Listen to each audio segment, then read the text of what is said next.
Hi, I'm Jacinta Delhaize. I'm an astronomy postdoc at the University of Cape Town. And with my colleague Daniel Cunnama, we've started a podcast called Cosmic Savannah. And with this, we hope to help in the fight against Afro-pessimism by replacing it with Astro-pride. So in this talk, I'll talk about how awesome African astronomy is and why it needs to be communicated, why we should do this through the platform of a podcast. Ours is called the Cosmic Savannah, and how did we create it? And I'll discuss our outcomes and particularly a podcasting bootcamp that we ran. So African astronomy is really booming at the moment. Africa has pristine dark skies, vast radio quiet zones, and it's therefore home to many advanced telescopes such as SALT, which is the largest optical telescope in the Southern Hemisphere, NEARCAT, which is the world's most powerful radio telescope, the large HESS gamma ray telescope in Namibia, and then in the future large projects such as HIRAX and the SKA. I will note that this talk and our podcast does have a bias towards South African astronomy, as that's where we're based. So why is it particularly important to communicate African astronomy? There's a bit of a perception in the world of pessimism about the African continent,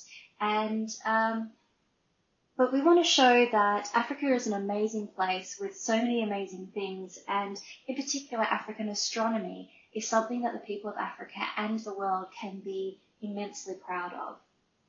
So this can also be used to provide diverse and representative role models and to be a platform to amplify these voices. And of course, the many other reasons why astronomy communication in general is very important. So why the medium of a podcast? Podcasting is one of the world's most rapidly growing methods of content consumption. It's free to listen to the episodes. It's easy to access globally. All you need is an internet connection wherever you are. It's COVID friendly, as you can listen by yourself. The files are small since they're audio only, so you can download them and listen to them offline. And on the go, the listeners don't need to dedicate specific time to engage. It can be done on a small budget, and it's quite easy, so it's a low barrier of entry to start a podcast. It caters to the already engaged public, and you can make it short form or you can make it quite thorough and long form. And podcasting is actually, listening to a podcast is quite an intimate experience because you're talking directly to the listener or you're in the listener's ear, and you can develop quite a personal relationship with them, although it is one way. So our podcast, The Cosmic Savannah, it showcases African astronomy, and it was launched in April 2019, so we've just passed our second birthday. We cover researchers' discoveries, telescopes, instruments, ethnoastronomy, outreach projects, etc., related to the African continent. Podcasting is still quite a small scene in Africa, although the Nigerian scene is the largest and it's growing in South Africa. Our target audience is the general public, primarily the South African public, then the African, and then international. And the Cosmic Savannah is available on all podcasting apps and also via our website. So this podcast is run by myself and also Daniel Cunnama, who is the science engaging astronomer at the South African Astronomical Observatory, and we both have PhDs in astronomy. And this is a passion project of ours, which was actually inspired by a podcasting workshop that I attended at the 2018 CAP conference. So how did we launch this podcast? First of all, I Googled a lot about how to run a podcast, and I watched a lot of YouTube videos. We're mostly self-funded, although we have a small equipment grant from the National Research Foundation, and now we have some sponsorship from the University of Cape Town. We commandeered a space at the observatory and made it our studio by sticking foam on the walls for soundproofing. We bought a Zoom H6 recorder, 2 dynamic microphones, stands, pop filters, and we made sure we had good headphones. Then we use a Blueberry hosting platform and a WordPress website, which automatically distributes our episodes to the podcatchers when we upload them. I do all of the editing with Audacity, which is free, and now we have a subscription to the software Descript, which makes it a lot easier, and it also provides a transcript. We also created social media accounts so that we could advertise our episodes when they come out.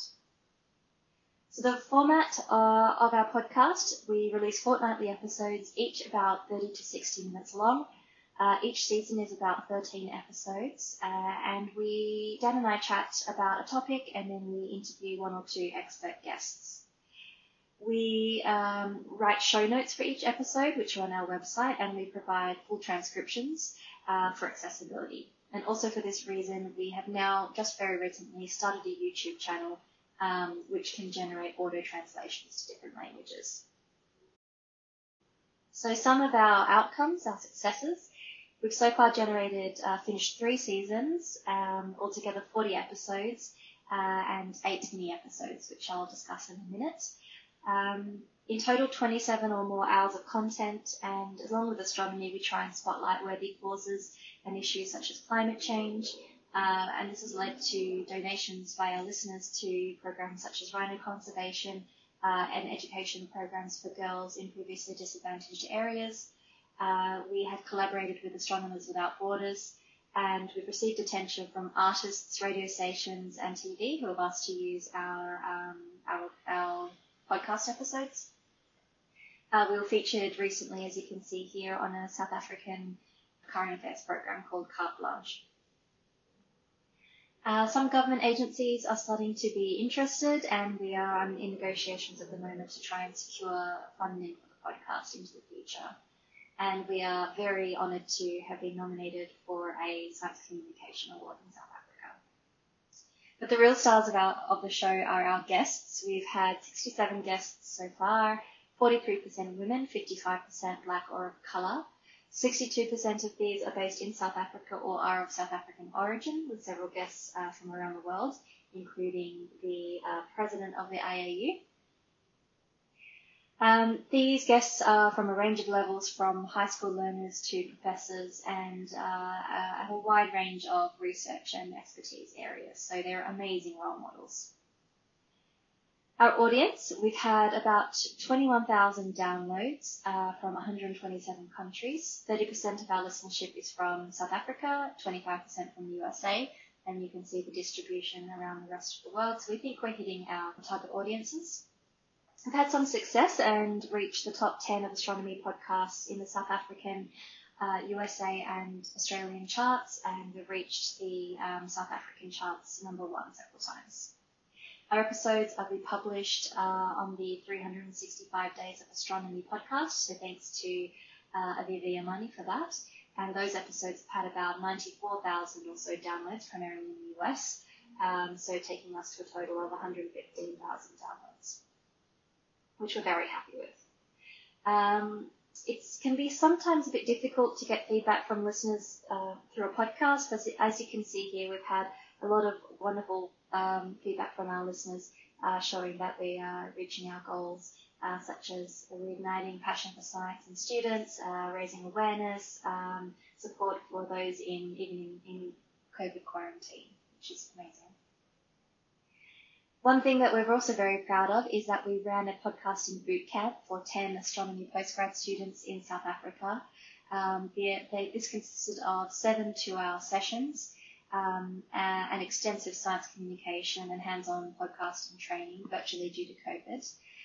The students produced their own episodes, they interviewed one another, they did their own hosting, editing, show notes and advertising, and in the end it ended up with 8 officially published mini episodes of the Cosmic Savannah. So this is great to do because it's knowledge transfer to the next generation. It ensures sustainability of astronomy communications and podcasting in Africa.